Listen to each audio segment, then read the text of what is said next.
ونشهد أن لا إله إلا الله وحده لا شريك له ونشهد أن سيدنا ونبينا وحبيبنا وبشيرنا وقدوتنا محمدا عبد الله ورسوله الذي أرسله بالحق بشيرا ونذيرا وداعيا إلى الله بإذنه وسراجا منيرا أما بعد فقد قال الله تعالى في كلامه المجيد وفرقان الحميد أعوذ بالله من الشيطان الرجيم بسم الله الرحمن الرحيم ووصينا الإنسان بوالديه إحسانا حملته أمه كرها ووضعته كرها وقال تعالى في شان رسوله إرشادا لنا وتعليما إن الله وملائكته يصلون على النبي يا أيها الذين آمنوا صلوا عليه وسلموا تسليما اللهم صل على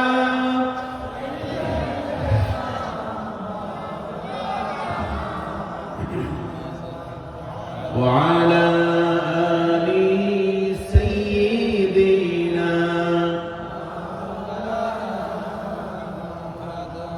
তাহাজ্জুদের যাইনা মাঝে মরণ দিও প্রভু আমায় ইকামতে দ্বীনের পথে কবুল করে নিও আমায় আল্লাহুম্মা সাল্লি আলা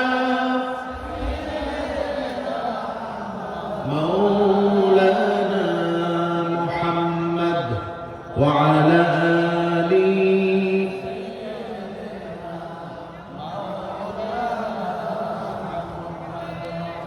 بلغ العلا بكماله كشف الدجى بجماله حسنت جميع خصاله صلوا عليه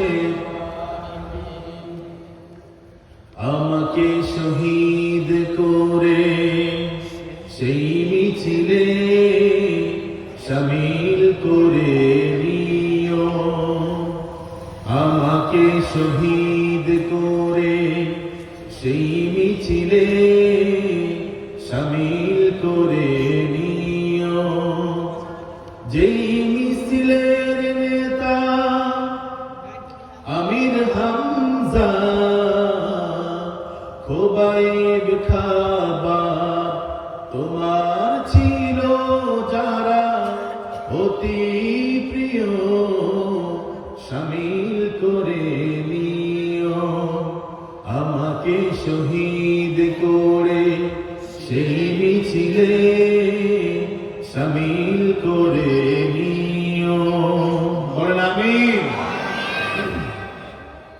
ঐতিহ্যবাহী লক্ষ্মীপুর জেলার রায়পুর উপজেলার পূর্ব কেরোয়া হযরত আবু বকর সিদ্দিক রাদিয়াল্লাহু তাআলা আনহু মসজিদের উদ্যোগে আয়োজিত তৃতীয় বার্ষিক তাফসীরুল কোরআন মাহফিলের পরম শ্রদ্ধেয় সভাপতি,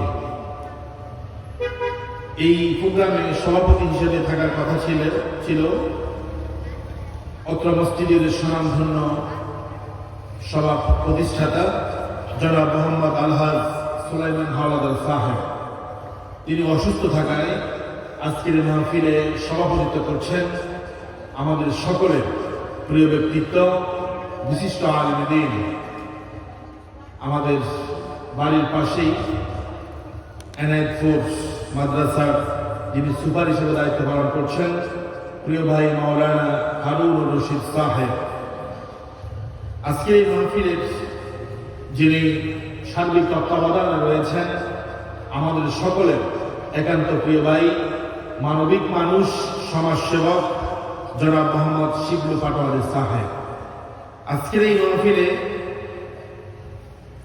প্রধান অতিথি হিসাবে যিনি ঈশার পূর্বে কথা বলেছেন, বিশ্ব ইসলামী আন্দোলন বাংলাদেশ জামাত ইসলামী লক্ষ্মীপুর জেলার সম্মানিত আমির, বীর মুক্তিযোদ্ধা SUM মাস্টার রুহুল আমিন ভূঁইয়া সাহেব।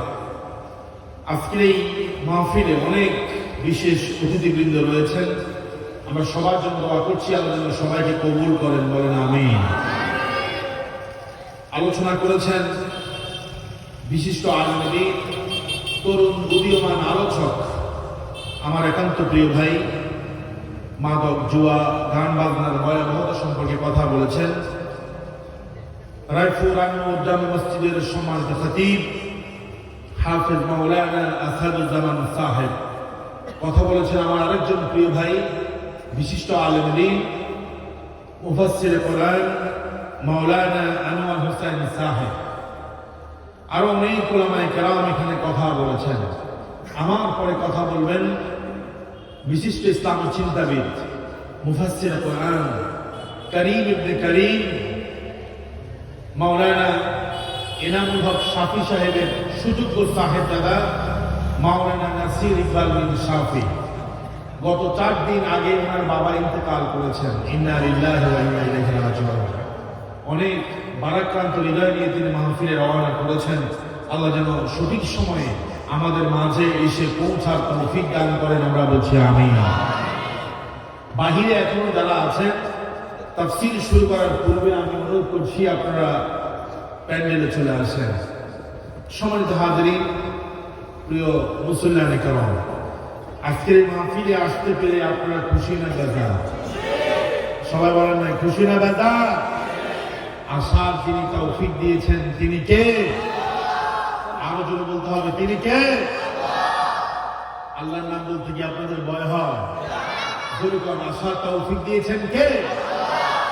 সে আল্লাহ পাকের জন্য আমরা বলছি আলহামদুলিল্লাহ।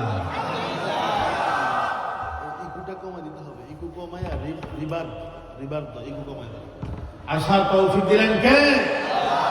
আমরা সকলে বলছি রব্বানা লাকাল হামদ হামদান কাসীরান তাইয়িবান মুবারাকান ফীহি ইয়া রাব্বি লাকাল হামদ কামা ইয়ানবাগি লিজালালি ওয়াজহিকা ওয়া আযীমি সুলতানিকা। প্রিয় মুসল্লিয়ানে কেরাম, এখানে যারা বসে আছেন সবাই আমাদের প্রিয় মানুষ, ঠিক না? পরিচিত মানুষ, প্রতিদিন সবার সাথে দেখা হয়। মিরগঞ্জ কেন্দ্রীয় মসজিদে প্রতি জুমায় খুতবার মধ্যে আপনারা আমার আলোচনা শোনেন। আমি আসলে আপনাদের মেহমান নই, আমিও আজকের এই মাহফিল কমিটির একজন, ঠিক কিনা? তারপরেও যেহেতু দাওয়াত দেওয়া হয়েছে, পোস্টারে নাম এসেছে, আপনাদের সামনে বসার তৌফিক আল্লাহ তাআলা দিয়েছেন, এজন্য প্রধান মেহমান আসার পূর্ব পর্যন্ত মালিকের দয়া যদি হয় আমি আমার নির্দিষ্ট বিষয়ে কথা বলার চেষ্টা করব ইনশাআল্লাহ। অনেক মাহফিল আছে, গতানুগতিক আলোচনা হয়, কিন্তু এই মাহফিলটা সম্পূর্ণ ভিন্ন। সুবহানাল্লাহ কোন? চারজন বক্তাকে চারটি বিষয় নির্দিষ্ট করে দেওয়া হয়েছে এবং বক্তারা সুনির্দিষ্ট বিষয়ের বাহিরে কথা বলার কোনো সুযোগ নাই, ঠিক কি না? অত্যন্ত গুরুত্বপূর্ণ বিষয়গুলো আমাকে দেওয়া হয়েছিল পিতামাতার প্রতি সন্তানের দায়িত্ব ও সন্তানের প্রতি পিতামাতার দায়িত্ব এবং কর্তব্য। বিমাশিয়াতিল্লাহ তাআলা, আল্লাহ যদি তৌফিক দান করেন এই বিষয়ের আলোকে আমি কথা বলার চেষ্টা করব। ওমা তৌফিকি ইল্লা। আচ্ছা বলুন, আমরা এখানে যারা বসে আছি, আমরা বাবা মা ছাড়া কে দুনিয়াতে এসেছে? একটু হাত তোলেন। এরকম কেউ আছে? তার মানে হলো এখানে আমরা যারা আছি সবার মা বাবা আছে, আছে কি না? আছে, সবার মা বাবা আছে। মা বাবা ছাড়া পৃথিবীতে আমরা আসি নাই, আমরা মা বাবার মাধ্যমেই এই পৃথিবীতে এসেছি। এজন্য এই পৃথিবীতে সব চাইতে সন্তানের কাছে বড় পীর হচ্ছে মা এবং বাবা, ঠিক কিনা? মা বাবার চাইতে বড় পীর সম্মানের পৃথিবীতে আর কেউ হতে পারে। আমার সম্মানিত ভাইরা, আল্লাহ সুবহানাহু ওয়া তাআলা কুরআনুল কারীমের ৪৬ নম্বর সূরা সূরা আহকাফের ভিতরে বলেছেন, ওয়া ওয়াসাইনাল ইনসানা বিওয়ালিদাইহি ইহসানা। এই পৃথিবীতে কারো প্রতি আল্লাহ ইহসান করতে পারেন নাই, শুধুমাত্র আল্লাহ সুবহানাহু ওয়া তাআলা একমাত্র মা বাবার প্রতি সন্তানকে ইহসান করার জন্য বলেছেন। সুবহানাল্লাহ, আরো জোরে বলেন সুবহানাল্লাহ। সন্তান কেন মা বাবার প্রতি ইহসান করবে? আল্লাহ রাব্বুল আলামিন বলেন, হামালাতুহু উম্মুহু কুরহা। কারণ একজন মা তার সন্তানকে কষ্টের পর কষ্ট করে পেটের মধ্যে ধারণ করেছে। আল্লাহু আকবার। শুধু পেটের মধ্যে ধারণ করে নাই, ওয়া ওয়াদাআতুহু কুরহা। নির্দিষ্ট একটা সময় মায়ের পেটের ভিতরে থাকার পরে ওই সন্তানটা মায়ের জরায়ু দিয়ে এই পৃথিবীতে এসেছে। আল্লাহ রাব্বুল আলামিন বলেন, প্রসব যখন করেছে মা ছটফট করেছে। জিহাদের ময়দানে একজন মানুষকে জবাই করে দিলে যেরকম শরীর থেকে রক্ত ঝরতে ঝরতে নিস্তেজ হয়ে যায়, ওই জিহাদের ময়দানে যেরকম একজন মুজাহিদ রক্তাক্ত হয়ে যায়, সন্তান প্রসব করতে গিয়ে মা তার চাইতে বেশি রক্তাক্ত হয়ে যায়। আল্লাহু আকবার। এজন্য আল্লাহ রাব্বুল আলামিন বললেন, বান্দারে আমার গোলামি করবি, এটা তোর জন্য প্রথম হক, প্রথম দায়িত্ব, প্রথম অধিকার। বান্দা হিসাবে আমার গোলামি করবি, আমার ইবাদত করবি, এটা তোর প্রথম হক। আমার গোলামির পরে এই পৃথিবীতে কারো কথা আমি বলি না। আমার গোলামির পরে, আমার ইবাদতের পরে ২ নম্বরে তোমরা তোমাদের মা বাবার প্রতি ইহসান করবা। আল্লাহু আকবার। কারণ হলো মা এবং বাবার মাধ্যমে তুমি পৃথিবীতে এসেছো, ঠিক কিনা?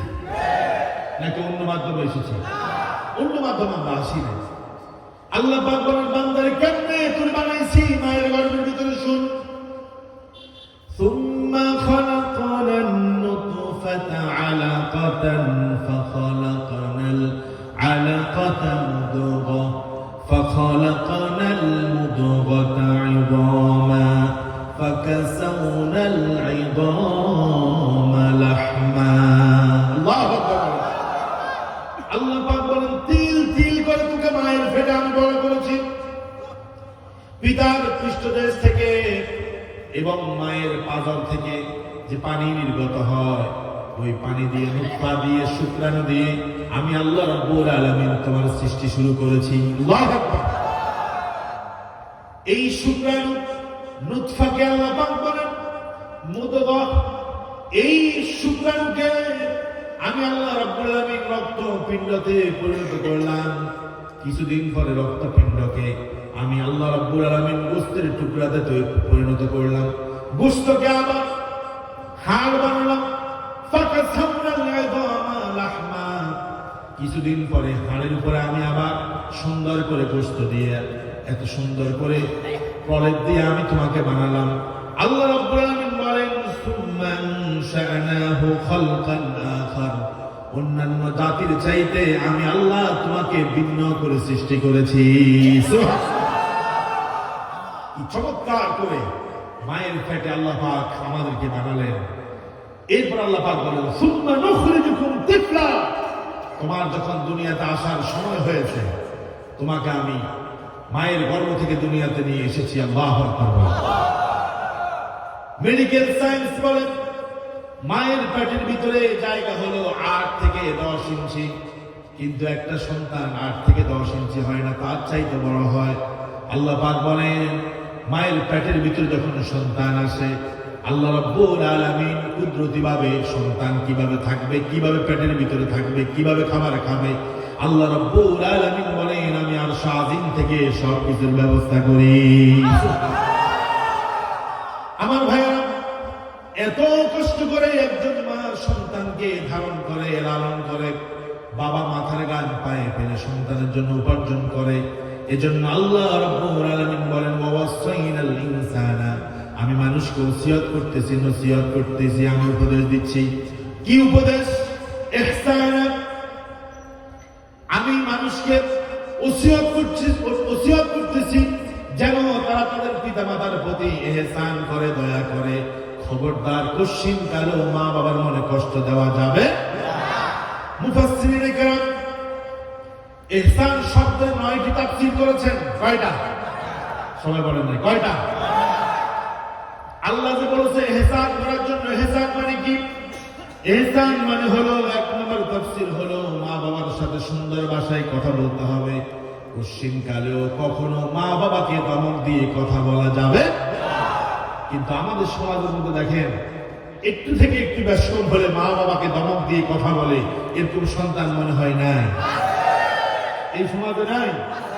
আছে, মানে অসংখ্য আছে। বইয়ের কথায় মায়ের সাথে রাগ দেখায়, আছে কিনা? আল্লাহ পাক বলেন, ইহসান করো, মা বাবার প্রতি ইহসান করো। মুফাসসিরিনে কেরাম বলেন, ইহসান মানে হলো মা বাবার সাথে সুন্দর ভাষায় কথা বলা, রাগ করে কথা না বলা, উগ্র মেজাজে কথা না বলা। কুরআনুল কারীমের সূরা ইসরার 23 নম্বর আয়াতের ভিতরে আল্লাহ রাব্বুল আলামিন সেই কথাই বলছেন, ওয়ালা তানহারহুমা ওয়া কুল লাহুমা কাওলান কারীমা। আল্লাহু আকবার। ওয়ালা তানহারহুমা, খবরদার মায়ের সাথে ধমক দিয়ে কথা বলবা না। এই যে আমরা মায়ের পেট থেকে দুনিয়াতে এসেছি, একটু একটু করে মা কথা শিখাইছে কিনা? আব্বু, আম্মু, আল্লাহ একটু একটু করে কথা শিখাইছে। যেই মা আমাদের মুখের মধ্যে প্রথম ভাষা শিখিয়েছে, আমাদেরকে কথা বলার মতো কথা বলা শিখিয়েছে, সে মায়ের সাথে ধমক দিয়ে কথা বলা যায় না, ঠিক কিনা? তাহলে মায়ের প্রতি আল্লাহ পাক বলছে, আমি ইহসান করার জন্য ওসিয়ত করতেছি। ইহসানের প্রথম তাফসীর হলো কওলান কারীমা, মায়ের সাথে সম্মানজনক কথা বলতে হবে, বাবার সাথে সম্মানজনক কথা বলতে হবে, ধমকের স্বরে কথা বলা যাবে। হযরত আবু হুরায়রা রাদিয়াল্লাহু তাআলা আনহুর কথা বলি, তিনি যখন শুনলেন বিশ্ব নবীজি তিনি মদিনাতে এসেছেন, ইসলামের দাওয়াত দিচ্ছেন, তিনি কালেমার দাওয়াত দিচ্ছেন, দ্বীনের কথা মানুষদেরকে বোঝাচ্ছেন, তাওহীদের দাওয়াত দিচ্ছেন। আবু হুরায়রা রাদিয়াল্লাহু তাআলা আনহু তিনি রাসূলের কাছে আসতেন, এসে বললেন, ইয়া রাসূলুল্লাহ, ইয়া নবিয়াল্লাহ, উরিদু আন আসলামা, আমি ইসলাম কবুল করতে চাই, ইসলাম গ্রহণ করে মুসলমান হতে চাই। আল্লাহ রাসূল তাকে বললেন, ও আবু হুরায়রা, তুমি তোমার হাত দাও। আবু হুরায়রার হাতকে আল্লাহ রাসূল তার হাতের মধ্যে রাখলেন, তারপরে আবু হুরায়রাকে পড়িয়ে দিলেন, বলো লা ইলাহা ইল্লাল্লাহ মুহাম্মাদুর রাসূলুল্লাহ। কালেমা পড়ার পরে আবু হুরায়রা মুসলমান হয়ে গেছে। এবার নবীজি বললেন, আবু হুরায়রা, ইরজি ইলা বাইতিক, তুমি তোমার বাড়িতে চলে যাও, তোমার মাকে ইসলামে দাওয়াত দাও, কোরআনের কথা তার কাছে পৌঁছায়া দাও, ইসলামের দাওয়াত তার কাছে পৌঁছায়া দাও। আবু হুরায়রা গভীর রাতে বাড়িতে চলে গেল। মা বলছে কে? ফাকরাল বাব। আবু হুরায়রা দরজার মধ্যে যখন গভীর রাতে আঘাত করেছে, নক করেছে, মা বলল কে? বাহির থেকে আওয়াজ আসলো, আমি তোমার ছেলে আবু হুরায়রা। মা বলছে গভীর রাত, কোথায় থেকে তুমি এসেছো? আবু হুরায়রা বলল, আমি বিশ্ব নবীর দরবার থেকে এসেছি, রাসূলুল্লাহর দরবার থেকে এসেছি। নবীজির কথা শোনার পরে তার মায়ের মেজাজ গরম, ঠিক না?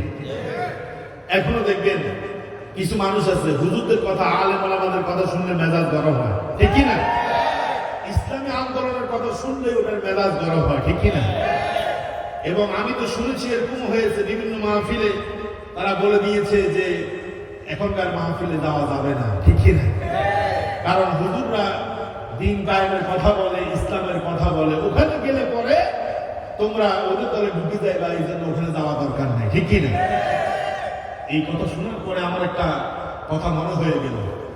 নবী করিম সাল্লাল্লাহু আলাইহি ওয়াসাল্লাম তিনি যখন ইসলামের দাওয়াত দিচ্ছেন, মানুষ দলে দলে ইসলামের দিকে আসতেছে।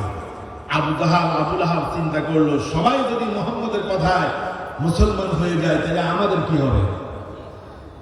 তো হজের সময় যখন আসলো, বাহির থেকে কিছু মেহমান মক্কাতে ঢুকছে, আবু জাহাল, আবু লাহাব সবার কাছে যায় বলে দিছে যে আমাদের মক্কাতে একটা পাগল আছে, নাউযুবিল্লাহ কোন যে পাগল আছে, একটা উন্মাদ আছে, খারাপ লোক আছে, সে তোমাদেরকে উল্টা পাল্টা করে তার দলে নিয়ে যাবে, খবরদার তার কাছেও যাওয়া যাবে না, তার কথাও শোনা যাবে। এখন মানুষ বলল কি রে, অনেকে বলে লোকটা ভালো, আবার কেউ কেউ বলে খারাপ। বুঝলাম না, কেউ খারাপ বলে কেউ ভালো বলে, নিশ্চয়ই এখানে কোনো রহস্য আছে, ঠিক না? আর আরবিতে একটা কথা আছে, আল ইনসানু হারিসুন ফীমা মুনিআ। মানুষকে যে জিনিসের প্রতি নিষিদ্ধ করা হয়, নিষেধ করা হয়, মানুষ ওই জিনিস বেশি করে, ঠিক কি না? ওরা চিন্তা করলো কি রে, কেউ বলে ভালো, কেউ বলে খারাপ, আচ্ছা লোকটা ভালো হোক আর খারাপ হোক, আমরা তার কথা শুনবো না, একটু দেখি লোকটা কেমন। নেতা বলছে যে শোনা যাবে না, অনেকে তো নেতারা অন্ধ আনুগত্য করে কিনা? এখন তারা বলছে, নেতা বলছে শুনবো না, আচ্ছা কানের মধ্যে আঙ্গুল দিয়া লোকটাকে একটু দেখে আসি, যেমন লোকটা কেমন। দূর থেকে দেখলো বাইতুল্লাহ শরীফের সামনে বসে একজন কি যেন করতেছে, দূর থেকে চেহারাটা এত সুন্দর, চুম্বক যেরকম লোহাকে আকর্ষণ করে। দূর থেকে বাহিরের থেকে যারা আসছে, মক্কার বাহির থেকে, তাদেরকে রাসূলের চেহারাটা আকর্ষণ করেছে, সুবহানাল্লাহ। ওরা বললো যে আমরা দেখলাম যে পাগল, চেহারার মধ্যে ধুলাবালি, চুলগুলো উস্কো খুস্কো, কিন্তু আমরা তাকে দেখতেছি, নিশ্চয়ই মনে হচ্ছে তিনি একজন ভালো লোক, সুবহানাল্লাহ। কাছে গেল, যায়া দেখলো যে আরো বেশি আকর্ষণ লাগতেছে, এত সুন্দর কেন, আরো কাছে গেল। যাওয়ার পর তারা যাইতে যাইতে রাসূলের কাছেই চলে গেল, সুবহানাল্লাহ। যাওয়ার পর ওরা দেখল নেতারা যার ব্যাপারে ভুল বলেছে, আসলে কিন্তু তিনি পাগল না, এত সুন্দর চেহারা, এত সুন্দর তার কণ্ঠ, তিনি কোরআনুল কারীম থেকে পড়তেছে, মনের অজান্তে আঙ্গুলগুলো কান থেকে তারা ছেড়ে দিয়েছে। রাসূলুল্লাহর কোরআন তেলাওয়াত শুনে বাহিরের থেকে যে লোকগুলো এসেছে সবাই আত্মহারা হয়ে গেল, পাগল হারা হয়ে গেল, কোরআনের সুরে মাতোয়ারা হয়ে বলল, রাসূলুল্লাহ নাহনু নাশহাদু ইন্নাকা রাসূলুল্লাহ, আমরা সাক্ষী দিচ্ছি তুমি আল্লাহর রাসূল, আমাদেরকে এই মুহূর্তে কালেমা পড়ায় তুমি মুসলমান বানায়া দাও। আল্লাহু আকবার। নতুন করে এখন যারা তাফসীর মাহফিলে মানুষকে আসতে দেয় না, যে ওদের দলে তোমরা চলে যাইবা, এটা অমুক দলের মাহফিল, এরা ভুল করতেছে। কারণ কোরআন কোন দলের নয়, কোরআন হচ্ছে হুদাল লিন্নাস, ঠিক কি না? কোরআনের মধ্যে আসতে কোনো বাধা, আল্লাহ যেন সবাইকে আসার তৌফিক দেন, বলেন আমিন। এখন আবু হুরায়রা রাদিয়াল্লাহু তাআলা আনহুর কথা বলতেছিলাম। আবু হুরায়রা গভীর রাতে গেল রাদিয়াল্লাহু তাআলা আনহু। মা বলছে কোথায় থেকে এসেছো?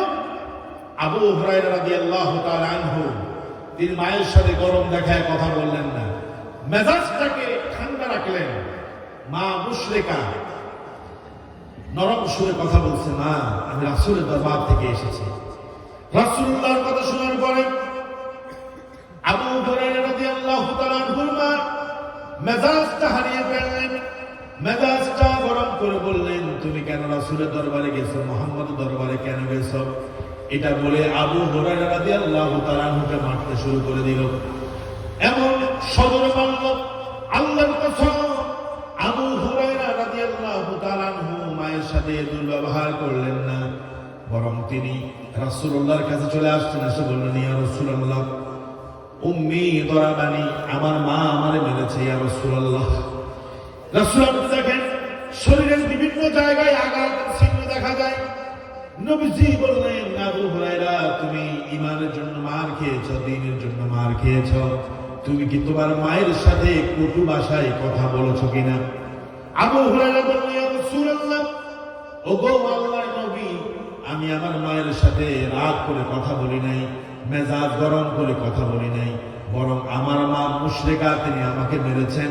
মায়ের মারার, তিনি যে আমাকে মেরেছেন আমি প্রতিবাদ করি নাই, এবং তার সাথে আমি কোনো খারাপ ভাষায় কথা বলি নাই। আল্লাহু আকবার। রাসূল মুস্কি হাসলেন, মুস্কি হেসে বললেন, মাযা তুরিদু ইয়া আবা হুরায়রা, হে আবু হুরায়রা, তুমি এখন কি চাও, কি করতে আমি আমার কাছে গভীর রাতে আবার চলে এসেছো, কি চাও? আবু হুরায়রা বললেন, ইয়া রাসূলুল্লাহ, কিচ্ছু চাই না, আপনার কাছে আমি এতটুকুই চাই, কারণ আপনি মুস্তাজাবুদ দাওয়াত, আপনি হাত তুলতে দেরি হয়, আল্লাহ রাব্বুল আলামিন আপনার দোয়া কবুল করতে দেরি হয় না। আল্লাহু আকবার। নবীজি বললেন, আবু হুরায়রা, ঠিক আছে, আমি তোমার মায়ের জন্য দোয়া করছি, আল্লাহ রাব্বুল আলামিন যেন তাকে হেদায়েত দিয়ে দেয়। আবু হুরায়রা বলেন, আল্লাহ রাসূল হাত তুললেন, আর আমি এমন জোরে বাড়ির দিকে দৌড় দিলাম, কারণ আমি জানি আমার রাসূলের দোয়া আমি বাড়িতে যাওয়ার আগে কবুল হয়ে যাবে। সুবহানাল্লাহ। আবু হুরায়রা রাদিয়াল্লাহু তাআলা তিনি বাড়িতে গেলেন, দরজার মধ্যে আঘাত করলেন, ভিতর থেকে আওয়াজ আসলো, আবু হুরায়রা, তুমি এসেছো নাকি, দেরি করে ফেলেছ, আমি তোমার জন্য অপেক্ষা করতেছি। তোমাকে মারার পরে আমার হৃদয়ের মধ্যে খুব ব্যথা লেগেছে। আমি মনে মনে চিন্তা করলাম, আমার ছেলে তো খারাপ কোথাও যায় না, আমার ছেলে তো কোনো খারাপ আড্ডার মধ্যে যায় নাই, আমার ছেলে তো খারাপ কিছু করে নাই, সে ভালো কাজই তো করেছে, আমি কেন তারে মারলাম? আমার দিলটা বড় পেরেশানির মধ্যে আমি পড়ে গেছি।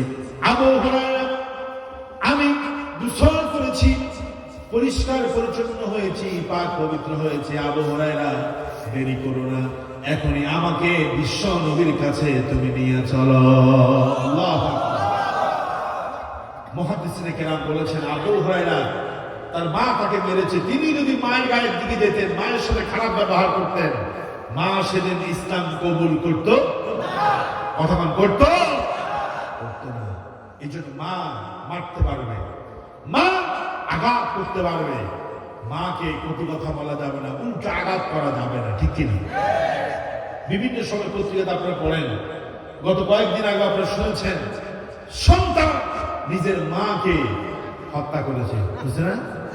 চাঁদপুরে মাদকের টাকা দেয় নাই, ছেলে মাদক সেবন করবে, ইয়াবা কিনবে, মাকে বলেছে টাকা দাও, মা দেয় নাই, মাকে হত্যা করেছে, ঠিক কিনা? এরকম ঘটনা বিভিন্ন জায়গায় হয় কিনা? অথচ এই মা দীর্ঘদিন কষ্ট করে আমাকে আপনাকে ফ্যাটে রেখেছে, প্রসব যন্ত্রণায় মা রক্তাক্ত হয়ে গিয়েছে। আল্লাহু আকবার কাবীর। এজন্য আল্লাহ রাব্বুল আলামিন বলেন, বান্দা শোনো, ওয়াকাদা রাব্বুকা আল্লা তা'বুদু ইল্লা ইয়্যাহু ওয়া বিল ওয়ালিদাইনি ইহসানা। আল্লাহ বলছেন, ওয়াকাদা রাব্বুক, হে নবী, আপনার রব সিদ্ধান্ত দিয়ে দিয়েছেন, আল্লাহ তা'বুদু ইল্লা ইয়্যা, আল্লাহ ছাড়া কারো গোলামি করা যাবে। আমরা গোলামি করি কার? সবাই বলেন না, কয়েকজন বলছে গোলামি করেন কার? মাথাটাকে নত করেন কার কাছে? নাকি পীর সাহেবের দরবারে যায়? আমাদের এই আশপাশে বহু মানুষ আছে, পীর সাহেবের দরবারে যায় মাথাটাকে নামায়া দেয়। এরা মুসলমান না, এরা হচ্ছে মুশরিক, ঠিক কিনা? গত কয়েক মাস আগে আপনারা দেখেছেন, এই যে চট্টগ্রামের এক হুজুর আছে, জাহাঙ্গীর হুজুর। কি হুজুর? দেখেন, মানুষকে সে ওয়াজ নসিহত করে, অথচ সে মুশরিক। ঠিক কিনা? উনি একটা পুকুরের মধ্যে নেমে গোসল করতেছে রাতে 2টা বাজে। দেখেন কত বড় পাগল, ঠিক কিনা? এখন আবার কয়েকটা মিডিয়া ক্যামেরা তার সামনে আসছে, বললো যে হুজুর এত রাতে গোসল করেন কেন? আমি মাহফিল করে এই জায়গা দিয়ে যাওয়ার সময় আমার পীর সাহেব মুর্শিদ ক্যাবলার এই পুকুরে গোসল করি, গোসল করলে পরে আমার সব রোগ ভালো হয়ে যায়। নাউজুবিল্লাহ। আবার এই লোকটা, এই জাহাঙ্গীর হুজুর পীর সাহেব, তিনি পরীক্ষার আগে কয়েকটা ছেলেকে নিয়ে এক বাবা দরবারে গেছে, যায় বলতেছে বাবা বাবা কথা কম না কেন, আমরা তো আসছি, এদেরকে নিয়ে আসছি, এদেরকে দোয়া করে দাও যাতে করে এরা পরীক্ষার মধ্যে ভালো রেজাল্ট করতে পারে। এটা কি শিরক না? আরো জোরে বলেন শিরক কিনা? এরা আল্লাহর গোলামি করে না, এরা মুশরিক, এরা পীরের গোলামি করে। আমরা গোলামি করবো কার? আল্লাহ ছাড়া কারো গোলামি করা যাবে? জোরে বলতে হবে, আল্লাহ ছাড়া কারো গোলামি করা যাবে? কোন নেতার গোলামি করা যাবে? কোন পীর সাহেবের গোলামি করা যাবে? গোলামি হবে কার? আল্লাহ রাব্বুল আলামিন বললেন وَقَضَى رَبُّكَ أَلَّا تَعْبُدُوا إِلَّا إِيَّاهُ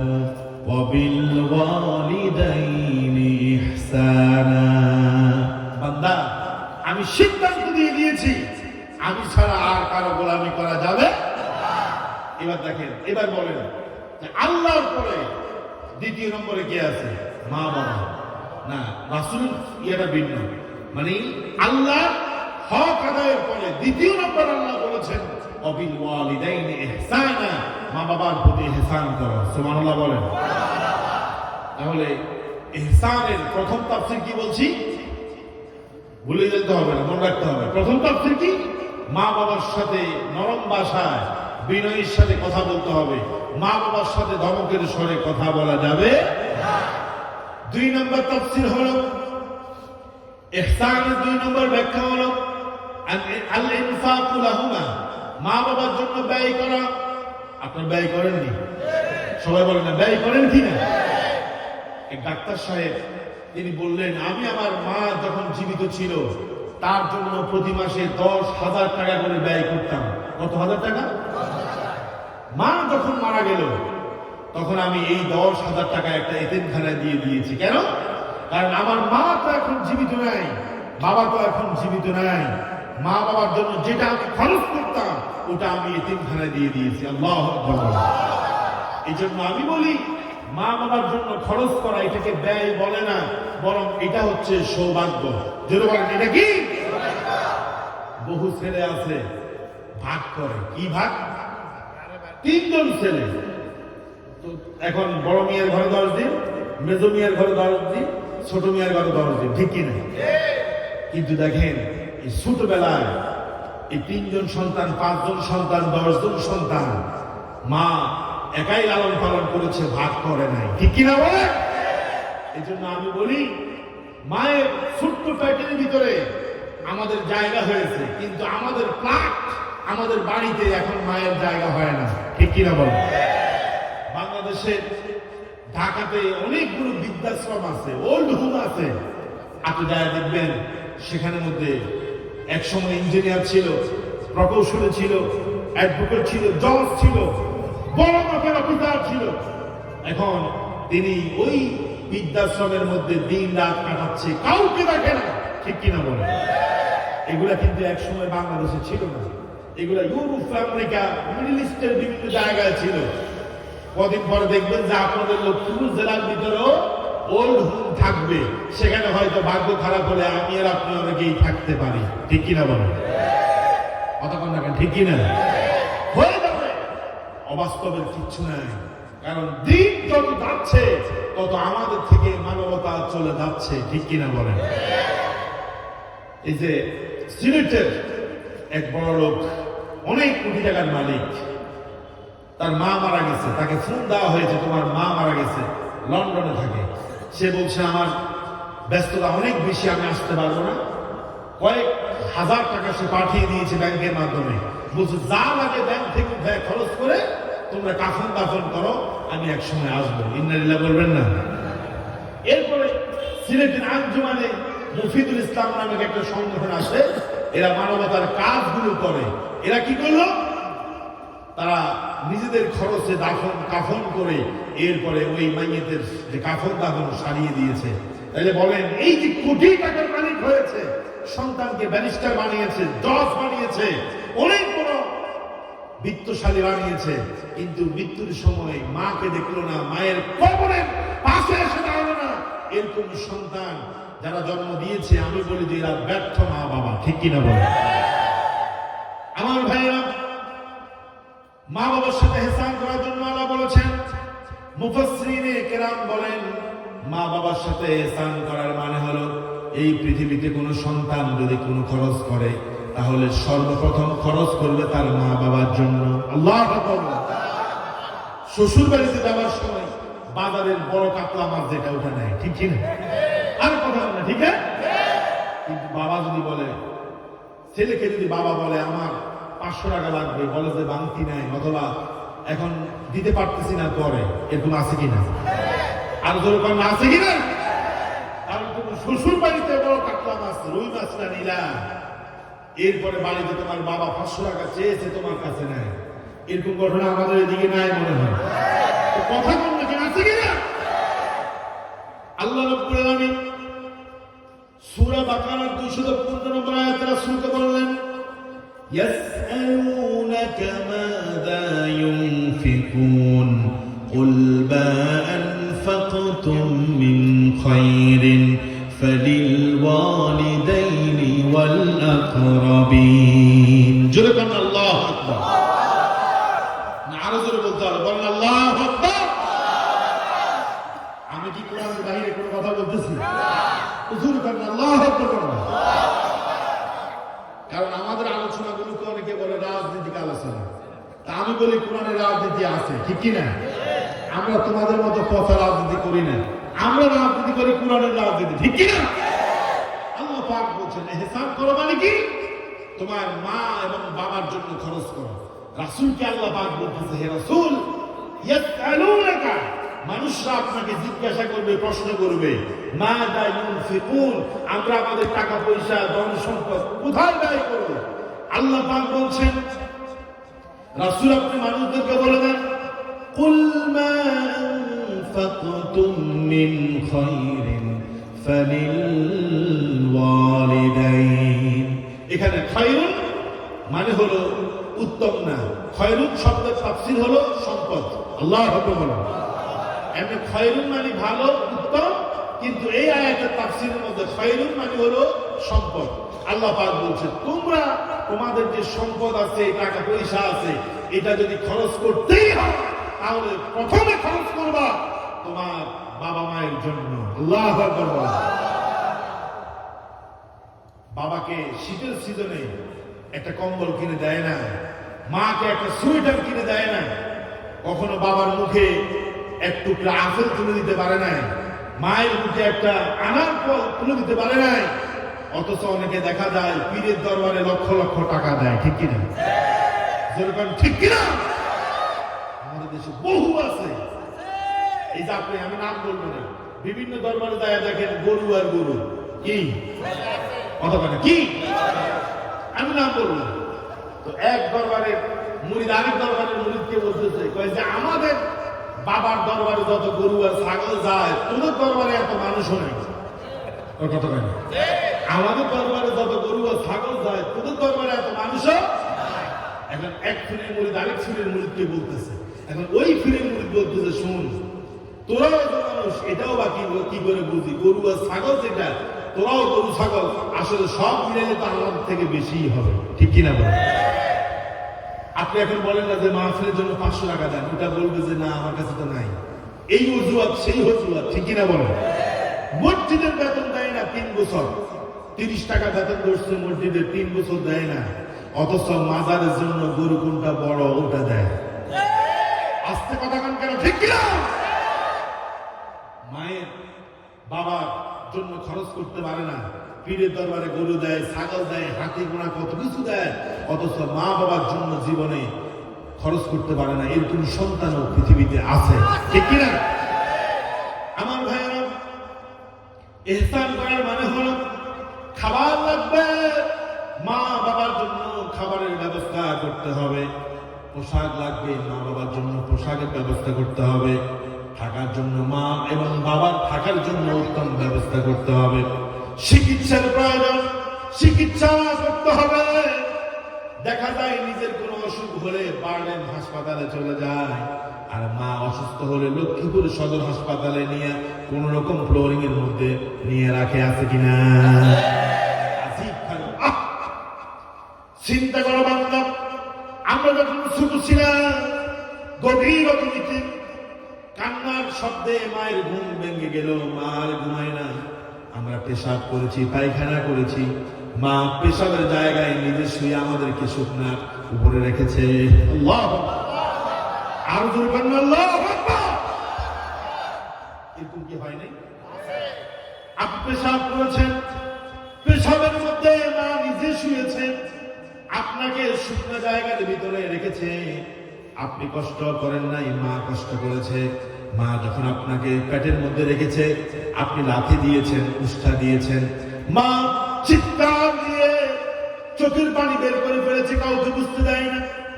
সবাই খাবার খেতে বসেছে, মাও বসেছে, আমরা যখন পেটে ছিলাম হাঁটু দিয়ে লাথি মেরেছি, মারছি না? বর্তমান মেডিকেল সায়েন্স বলতেছে যেই সন্তানটা পেটের মধ্যে কম নড়াচড়া করে, ওই সন্তানও কম করে 4,500 বার নড়াচড়া করে। আল্লাহু আকবার! কতবার? 4,500 বার নড়াচড়া করে। তার মানে একটা সন্তান কম করে হলো 4,500 বার পেটের মধ্যে মাকে লাথি মারে। আল্লাহু আকবার! কি কষ্ট করেছে। আল্লাহ তাআলা বলেছেন যে তোমাকে হামালাতহু কুরহা, তোমার মা তোমাকে বহন করেছে পেটের মধ্যে কত কষ্ট করে। দেখেন, আমি বলি যে মায়ের পেটের মধ্যে সন্তানকে না দিয়ে যদি আল্লাহ পুরুষের পেটের মধ্যে দিত, তাহলে অবস্থা কি হইত? এই যে দেখেন, আমাদের লিভারের মধ্যে অনেকের মাঝে মধ্যে পাথর হয়, কি হয়? সবাই বলেন কি হয়? আমি এক ডাক্তারকে জিজ্ঞাসা করলাম, যিনি সার্জারি করেন, তাকে জিজ্ঞাসা করলাম যে একটা পাথরের ওজন কত? উনি আমাকে বলছেন যে পাথরের ওজন হচ্ছে সর্বোচ্চ 80 থেকে 90 গ্রাম, যাদেরটা বড় হয় সর্বোচ্চ 150 থেকে 200 গ্রাম হয়। এই ছোট্ট একটি পাথর লিভারের মধ্যে হলে পরে যন্ত্রণায় উঠা বসা যায় না, ঘুম আসে না, কি মারাত্মক পরিস্থিতি। এই ছোট্ট একটা পাথর বহন করতে আমরা পারি না পেটের ভিতরে, কিন্তু মা এই ওজনের একটা সন্তানকে পেটের মধ্যে বহন করে, কোনো কষ্ট নাই। কিন্তু সন্তানরা দুনিয়াতে আসার পরে যখন টাকা পয়সা হয়, তখন এ বলে আমার টাকা নাই, ও বলে আমার পরিস্থিতি এখন ভালো না, আরেকজন বলে ব্যবসা বাণিজ্য ভালো না, এ বলে আমি খাওয়াইতে পারবো না, ও বলে আমার শরীর খারাপ, আছে কিনা? আপনারা তো এই অবস্থা অন্তত আলোচনা হবে না, বক্তা তো আরো প্রধান মেহমান আছে, যদি কোনো এরকম পরিস্থিতি আমাদের সমাজে আছে কিনা? তাহলে ব্যয় খরচ করবো মা বাবার জন্য। এরপর আল্লাহ তাআলা বলছেন ওয়াল আকরাবিন, মা বাবার খরচের পরে তোমার আত্মীয় স্বজন, বউ, পুত্র, পরিবার যারা আছে, এদের জন্য তুমি দ্বিতীয় পর্যায়ে খরচ করবা। নির্দেশ দিয়েছেন কে? আল্লাহ। জোরে বলেন না, কে? আল্লাহ বলছেন ইহসান করো। ইহসানের 3 নম্বর তাফসীর হলো মা বাবার আনুগত্য করা। আল্লাহু আকবার করুন, আর জোরে করুন আল্লাহু আকবার। আচ্ছা, কাদের মা বাবা আছে? আচ্ছা, মা আছে কাদের? একটু হাত তোলেন। মাশাআল্লাহ, অনেকের মা আছে। বাবা নাই কার কার? একটু হাত তোলেন দেখি। আমারও বাবা নাই। অনেকের এখানে আছে বাবা নাই, হাত নামান। মা এবং বাবা বৈধ কাজ, মানে হালাল কাজ যদি কোনো অর্ডার করে, মা বাবার এই বৈধ অর্ডার পালন করা সন্তানের জন্য ওয়াজিব। আল্লাহু আকবার বলেন। আবার মা বাবা যদি সন্তানকে অবৈধ কাজে কোনো অর্ডার করে, সেই কথা, সেই অর্ডার না শোনা ওয়াজিব। আল্লাহু আকবার বলেন। ব্যাখ্যায় আসতেছে আনুগত্য করা, মায়ের আনুগত্য, কথা শোনা, মাকে সম্মান দেওয়া, এটা একটা সন্তানের জন্য ওয়াজিব। আল্লাহ রাসূল একজন সাহাবী ছিলেন আলকামা, এটা আপনারা ঘটনা জানেন, আমি স্মরণ করায় দিচ্ছি। আলকামা রাদিয়াল্লাহু তাআলা আনহু জালিলুল কদর সাহাবী ছিলেন, কিন্তু তিনি একটা বিষয়ে তিনি একটু ঘাটতি করে ফেলেছেন। সেটা কি? সেটা হলো মায়ের চাইতে বউকে একটু প্রাধান্য দিতেন, মায়ের চাইতে বউয়ের কথা বেশি শুনতেন। এরকম আমাদের সমাজে আছে কিনা? আর বলতে আছে না?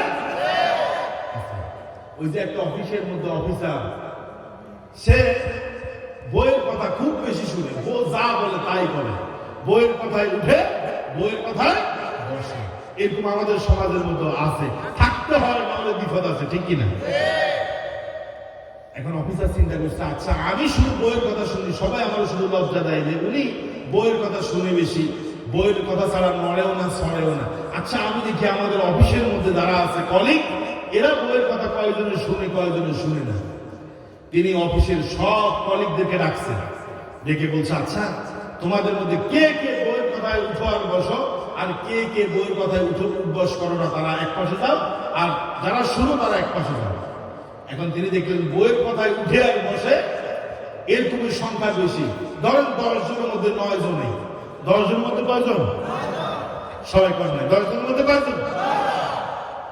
একজন পাওয়া গেছে যে ডাইন দিকে গেছে, সে বইয়ের কথায় উঠবস করে না।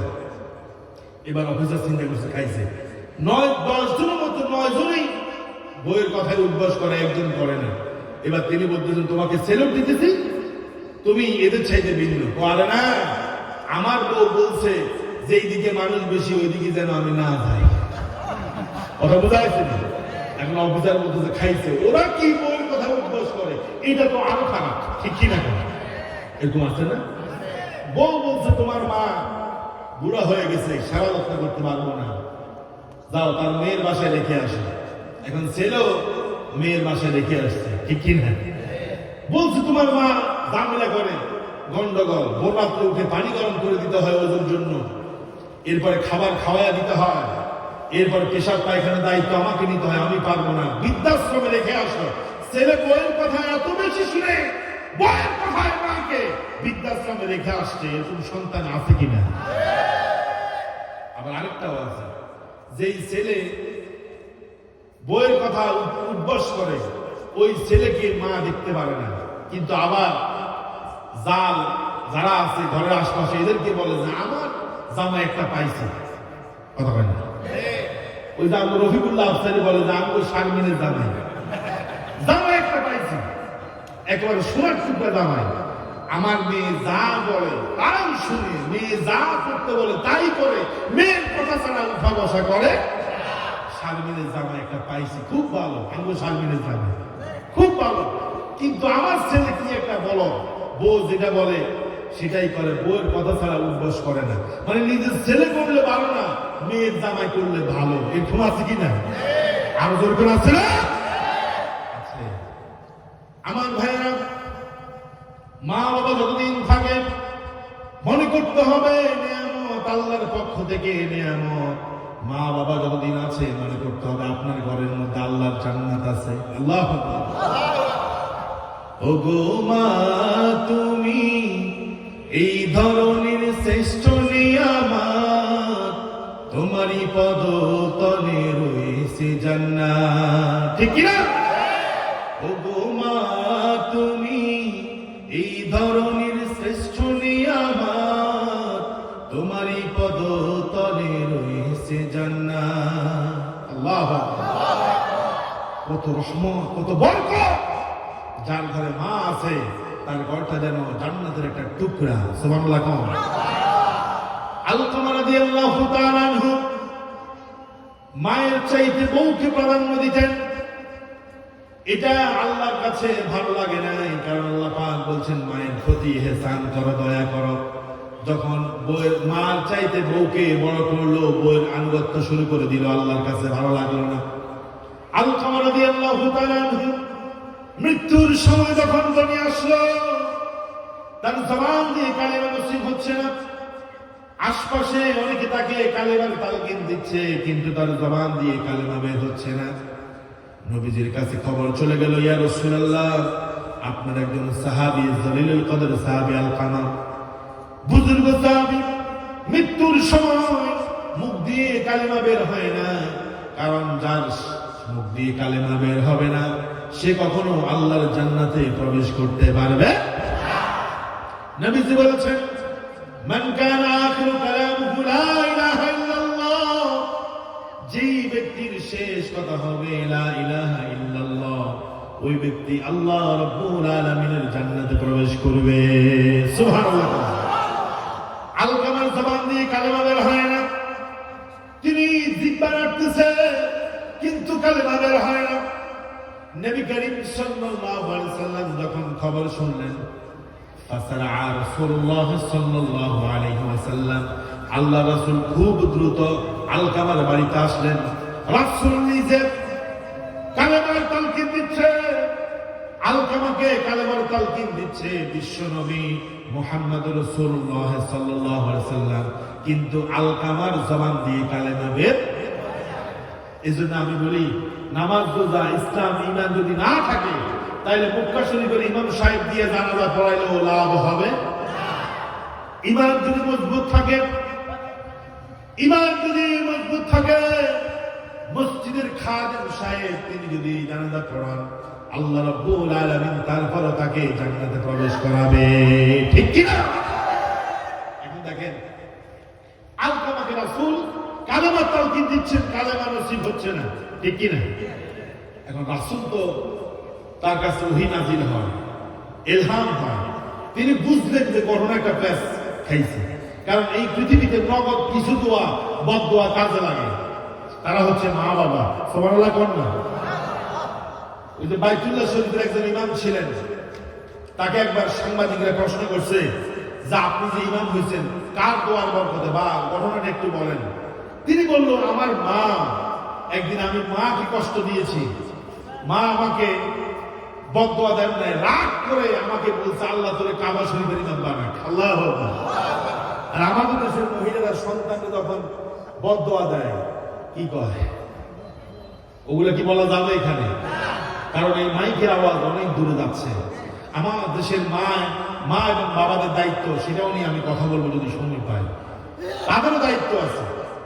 আপনি গাছের মধ্যে পানি দিবেন না, সার দিবেন না, ইউরিয়া দিবেন না, আর বলবেন যে এই গাছ থেকে আমি আতা গাছ খাইতে চাই, আতা ফল খাইতে চাই, এই গাছ থেকে আমি আনার আঙ্গুর খাইতে চাই, হবে না। আপনার সন্তানের উপর যেরকম দায়িত্ব আছে, আপনার উপরে আপনার সন্তানের দায়িত্ব আছে কিনা?